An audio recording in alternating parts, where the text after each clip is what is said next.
Watch as a routine traffic stop turns into a battle for control, where a UFC champion defies the odds and flips the script on a power-hungry officer. You won't believe how it all unfolds. On a warm Thursday afternoon in the small town of Brookfield, 28-year-old Marcus Williams walked out of the convenience store, bag of snacks in hand. The sun shone brightly, casting a soft glow over the parking lot as he made his way to his car. In his sweatpants and hoodie, he appeared like any other person enjoying a typical afternoon. But Marcus was far from ordinary. As a UFC champion, he had faced some of the toughest opponents in the world, but none of that mattered today. Today, he was just a black man in a small town, and that alone seemed to make him a target. Across the lot, a cop, Officer Thompson, leaned against his patrol car, eyes fixed on Marcus.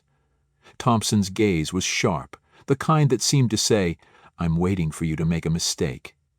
Marcus knew this look all too well. He had been through this before. Racism, profiling, and the constant assumption that he was trouble just because of his skin color.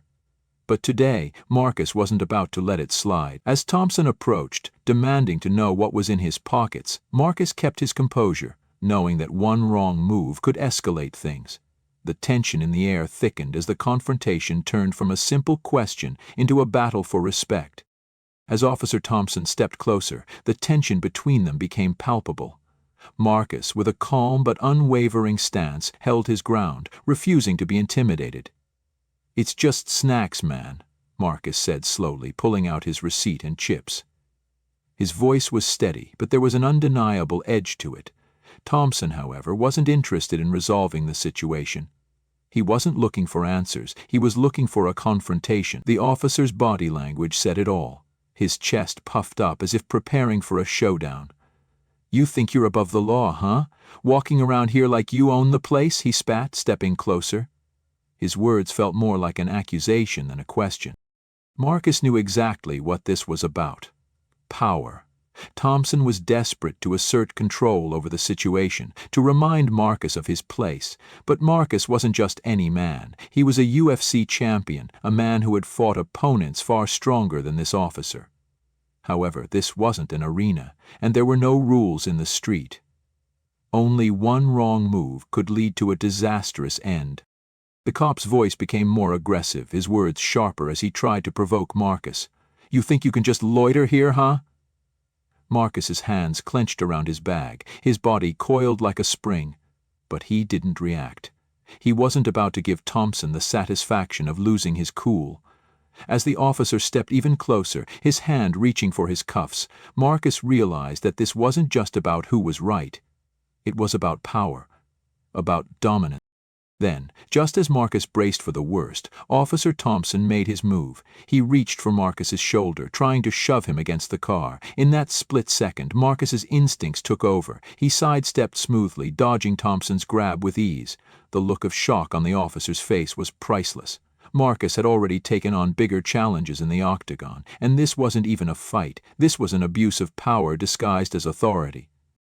The situation escalated quickly. Officer Thompson, now realizing that Marcus wasn't intimidated, grew more agitated. His ego had taken a hit, and it was clear that his patience was wearing thin. "You think you're clever, huh?" Thompson growled, stepping forward once more, his voice laced with hostility. His hand reached for his baton, pulling it out like it was some kind of weapon meant to reassert his dominance. The crack of the baton against the air sounded louder than anything in the moment. Marcus stood his ground, keeping his body loose, his focus sharp. He had been in the ring, facing fighters who hit harder than this officer ever could, but he wasn't in a cage now, and if he made the wrong move, it could be his life that was on the line. "Is that how you handle your business, officer?" Marcus asked coolly, a subtle smirk pulling at the corner of his lips. "Do you really think that's going to scare me?" He could see the cop's eyes twitch, the anticipation and excitement of the officer's planned confrontation starting to crack beneath the surface. Just as Thompson swung his baton, Marcus's instincts kicked in. He sidestepped with ease, grabbing the baton mid-swing and disarming the officer in a single, smooth motion. The look on Thompson's face was pure shock. He had never expected Marcus to be faster, more composed, or more prepared than him. "What the hell?" Thompson stammered, stumbling back as the baton slipped from his grasp. Marcus was already a step ahead, eyes locked on Thompson, knowing that he had the upper hand. The crowd had begun to gather by now, phones out, recording every second of the standoff. The officer's bravado was slipping fast, his attempts at control faltering. Marcus wasn't about to let him regain the upper hand. Every move Thompson made now seemed desperate, every word he spoke weaker. It was clear that the power he thought he had was slipping away, and there was nothing he could do to stop it. In that moment, Marcus had turned the tables. He wasn't just protecting himself, he was showing the world the ugly truth about abuse of power. The crowd was silent, the tension palpable as Marcus stood there, eyes locked with Officer Thompson. The officer, visibly shaken, took a few steps back, his mind racing to find a way to regain control. His earlier arrogance had been shattered, and it was now clear that he wasn't facing just any regular person, but someone who could easily dismantle him if pushed. The baton he had once brandished like a badge of power now felt like dead weight in his hands. As the officer hesitated, his grip loosened, and the realization began to set in. He was no longer the one in charge. Marcus stood unflinching, his calm demeanor radiating confidence. He knew the stakes. He had been in situations before where one wrong move could lead to disaster, but now, with the officer scrambling, it was clear that the tables had turned. Marcus could feel the heat of the spotlight from the growing crowd, but it didn't faze him. He had faced more intense pressure in the octagon, but this was different. This wasn't about physical strength or fighting skills. It was about power, control, and recognition of his worth. The officer's voice shook as he tried to regain his composure. "You really think you can take me down?" Thompson spat, but his words were weak, filled with uncertainty. Marcus's response was simple, calm, and direct. "I'm not here to fight you, officer. I'm here to show you how wrong you are." The crowd, having witnessed the earlier exchange, started murmuring. Phones were raised, capturing every moment. The officer's attempts at intimidation were no longer effective. In fact, they were now only making him look weaker, more foolish. Marcus had stood his ground without raising a fist, and now the situation was being broadcast to a much larger audience than Thompson had ever anticipated. Just when it seemed like Thompson might try something else, a woman stepped forward from the crowd. Her voice rang out clearly. "Do you even know who this is?" She waved her phone in the officer's face, recording the entire ordeal. "This is Marcus Green. He's a UFC champion. You've just messed with the wrong guy." The shock on the officer's face was almost comical. His face went pale, realizing that the man he had just tried to bully wasn't just anyone. Marcus, now recognized for his true strength and status, had the officer in a position where he could do nothing but stand there, his bravado deflating with every passing second. The officer stammered, his body language showing defeat. And then the inevitable happened.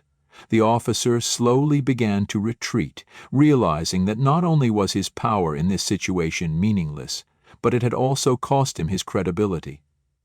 Marcus stood tall, unfazed, watching as the officer backed away, the crowd's eyes now fully on the man who had exposed the true abuse of power in a situation that should never have escalated in the first place. The woman with the phone stepped forward again, her voice booming across the parking lot. "This is what happens when a cop tries to flex on someone they don't know. This isn't just about power, it's about respect." With that, the officer, defeated, backed off completely, leaving Marcus standing tall, a reminder of the strength that comes from standing up for what's right, without ever throwing a punch. As Marcus stood his ground, the officer's demeanor shifted from anger to frustration, then to desperation. The situation had spiraled far beyond what Officer Thompson had expected. He thought he could easily assert his authority, but now, with his hands empty and his credibility shattered, he realized that the power he had once believed in meant nothing when faced with true strength and composure. The crowd's murmurs grew louder, and Marcus could feel the eyes of the onlookers, their phones trained over. The officer, realizing that he had no support from the crowd, began to rise. "Look," Marcus began, his voice steady, unwavering. "I'm not here for a fight. I'm here, B." Just as the tension seemed unbearable, a voice rang out. A woman, standing on the sidelines with her phone raised high, shouted, "Yo, do you even know who this is?" Her words cut through the air, instantly chant. The officer's face drained out. "Time to walk away," Marcus said coolly, his voice calm but firm. The officer, now realizing the situation had slipped out of his control, lowered his baton and backed off. The moment had passed. Marcus had won, not with his fists, but with the strength of his presence, the resilience he carried from years of fighting in the ring, and his unwavering belief that he deserved better. The crowd, now fully aware of the truth, began cheering, not for violence, but for justice, for respect. This moment wasn't just about a viral video. It was a call to attention for a society that had too often ignored the power dynamics at play. The officer's abuse of power wasn't an isolated incident. It was part of a larger issue that Marcus knew needed to be confronted. As the crowd dispersed, Marcus stood tall. The fight was far from over. This was just one battle in the larger fight for fairness, equality, and respect. As the officer stumbled backward, Marcus stood tall, not moving an inch. His calm, controlled demeanor was in stark contrast to the officer's erratic behavior. The officer, still clutching his baton in trembling hands, was now a shell of the confident authority figure he had once been. The tension in the air could be felt by everyone watching. What had begun as a simple power struggle was now a public spectacle. Marcus's eyes locked onto the officer's, unblinking, shoe. With the crowd growing more vocal, the officer's hesitation was palpable. He knew he had lost the upper hand. His grip on the cuffs loosened and his posture slumped slightly, a clear sign that he knew he had miscalculated. This wasn't just about a man with a badge trying to maintain control. It was a moment where the system of power was being called into question in real time. Marcus, still standing calm and unbothered, had become a symbol of defiance, not just against one officer, but against the kind of prejudice that had far too often gone unchecked. The crowd watched in silence, some with phones raised, capturing the end of a farce that had turned into a small revolution.